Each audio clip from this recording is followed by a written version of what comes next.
So, my brother's wedding was set to be a pretty standard affair: vows, dinner, and dancing. The venue was this charming barn with twinkling fairy lights, and the DJ was a local guy who moonlighted as a tech support analyst. My family and I had high hopes for the evening, mostly revolving around the open bar and the promise of embarrassing dance-offs. But as the night unfolded, things took a turn for the unexpectedly hilarious. It all started innocently enough. The DJ, Paul, was playing the usual mix of pop hits and wedding classics. Everyone was having a great time, especially Aunt Linda, who was on her fourth glass of Chardonnay and trying to convince Uncle Bob to demonstrate his signature moonwalk. Around the time the Macarena was supposed to start, I noticed something odd. The music seemed a bit off, like it was being played backward, but the guests were too busy laughing and chatting to notice. Then came the chicken dance, which is usually a crowd favorite.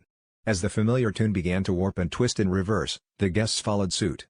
Instead of the usual flapping and clapping, people started moving in these bizarre, spastic motions, as if they were trying to interpret the music through the medium of modern art.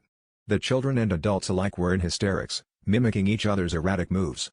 Aunt Linda, now in full party mode, started doing what can only be described as a one-woman, interpretive rendition of a chicken laying an egg. By the time the DJ realized his playlist was running backward, it was too late.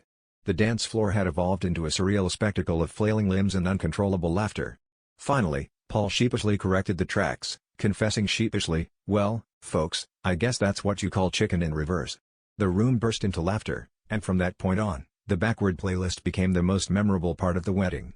It turns out, nothing brings people together quite like a good old-fashioned case of musical confusion.